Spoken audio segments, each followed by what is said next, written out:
Assalamualaikum warahmatullahi wabarakatuh. Untuk subjek pendidikan kesihatan, kamu akan belajar bersama Madam Zahra. Kita akan mulakan dengan unit 1 di bawah tajuk Megah dan Gagah. Sebelum itu, Madam Zahra ingin mengucapkan terima kasih kerana anda hadir ke kelas pada hari ini.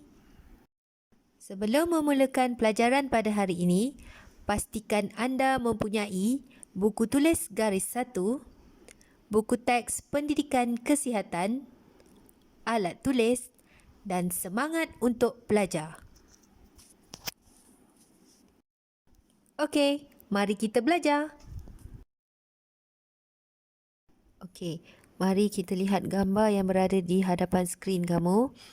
Okey, saya mahu kamu baca dulu apa yang ada di skrin ini dan kemudian kamu jawab soalan yang akan Madam berikan. Soalan pertama, apakah yang sedang dilakukan oleh murid-murid tahun 6 yang dapat kamu lihat di dalam gambar? Ya, murid-murid ni sedang mempersembahkan sebuah persembahan gimnastrada. Apakah gimnastrada tu? Gimnastrada ni kalau dalam bahasa Inggeris macam cheerleading lah. Jadi kalau kamu tengok, mereka memperagakan atau menunjukkan pelbagai pergerakan yang menarik. Okey, budak lelaki buat pergerakan mereka. Okey, budak perempuan pun melakukan pergerakan mereka yang telah diarahkan oleh guru mereka. Okey, kalau kamu tengok, kalau kamu baca di situ, murid perempuan membuat aksi yang mempersonakan, manakala murid lelaki pula membuat persembahan yang mempunyai unsur kekuatan dan keseimbangan yang mengagumkan. Okey, soalan yang kedua. Sekiranya kamu adalah salah seorang daripada murid yang mempersembahkan persembahan gimnastrada ni, bagaimana cara kamu hendak menjaga batas pergaulan di antara lelaki dan perempuan? Okey, sebenarnya kita boleh melakukan ataupun kita boleh menjaga batas pergaulan walaupun kita melakukan persembahan dengan murid-murid yang berlainan jantina dengan kita. Contoh yang dalam gambar tu, murid lelaki mereka hanya melakukan persembahan bersama murid lelaki sahaja dan murid perempuan hanya melakukan persembahan di sekeliling murid-murid lelaki saja. Jadi itulah salah satu cara mereka menjaga pergaulan. Tidak ada langsung sentuhan antara murid lelaki dan murid perempuan. Murid lelaki dia hanya sentuh murid lelaki sahaja. Dan murid perempuan pula hanya melakukan persembahan secara bersendirian ataupun secara berasingan dengan murid-murid lelaki. Jadi maksudnya di sini, walaupun kita di dalam kelas ada murid lelaki, ada murid perempuan, tetapi kita haruslah menjaga batas pergaulan antara murid lelaki dan perempuan. Bagaimana kita nak buat tu? Jangan sentuh-sentuh budak perempuan ya, budak lelaki. Budak lelaki jangan sentuh mana-mana pun bahagian badan murid perempuan. Begitu juga dengan murid perempuan. Jangan nak sentuh-sentuh murid lelaki. Okey, kita kena menjaga batas pergaulan antara murid lelaki dan perempuan. Apatah lagi kita ni sebagai umat Islam yang mempunyai pegangan yang sangat kuat. Okey, kita lihat dialog yang ada di dalam buku teks kamu. Mari kita baca sama-sama ya. Dalam sesi dinamika kumpulan satu murid satu sukan, Ustaz Zailani memberikan tugasan mengikut jantina. Setiap kumpulan perlu membuat pembentangan tentang rasional pengasingan blok penginapan yang jauh antara lelaki dengan perempuan. Kita ikuti perbualan mereka ketika menyiapkan tugasan. Stacy berkata, saya suka blok kita jauh dari blok penginapan lelaki. Kita sudah matang, bentuk fizikal banyak berubah seperti payudara dan pinggul. Kemudian Baizura berkata, Apabila blok diasingkan jauh sebegini, kita rasa lebih selesa untuk menguruskan diri terutama semasa mengalami haid. Lagipun saya sensitif tentang aurat. Kulit kita pun semakin gebu. Karen menambah, perubahan kita juga mempengaruhi tingkah laku seksual. Dulu saya berkawan rapat dengan Kelvin, tapi sekarang perasaan saya terhadapnya berubah. Saya berasa malu. Perasaan saya pun kadang-kadang tak tentu hala. Shanti berkata, perubahan ini semua disebabkan oleh hormon estrogen lah. Cikgu Hamidah pernah menyatakan bahawa hormon inilah yang menjadikan punca berlakunya perubahan fizikal kita. Kitaran aktiviti hormon ini juga mempengaruhi tindakan kita. Sekarang kita lihat pula apa yang diperkatakan oleh murid-murid lelaki. Kelvin berkata, saya berasa selesa apabila blok penginapan kita agak jauh dari blok penginapan murid perempuan. Selepas tahun 5, saya perhatikan kita sudah banyak berubah, terutama dari segi fizikal. Kemudian Lutfi berkata, tentulah perubahan kita disebabkan oleh hormon androgen pada lelaki. Hormon ini merangsang penghasilan sperma bagi orang lelaki dan menjadikan kita matang. Ranjit berkata, bukan itu sahaja. Misai, bulu yang tumbuh di ketiak dan di tempat-tempat lain juga dipengaruhi oleh hormon ini. Hormon ini juga menyebabkan berlakunya perubahan saiz zakar dan suara kita juga menjadi lebih garau. Kemudian Ganesh menambah, kita akan mengalami perubahan fizikal ketika usia meningkat ke alam remaja. Oleh itu, kita perlu menjaga batasan pergaulan dalam persahabatan. Berdasarkan kepada perbualan di atas, beberapa maklumat dapat kita perolehi iaitu yang pertama, hormon yang mempengaruhi proses dan kematangan seksual. Yang kedua, perubahan fizikal antara lelaki dan perempuan apabila mereka meningkat remaja. Terdapat 2 hormon yang mempengaruhi proses kematangan dan seksual manusia. Hormon-hormon tersebut ialah hormon estrogen yang dominan kepada wanita. Hormon estrogen ini berperanan untuk menentukan pembentukan seks dan jantina individu.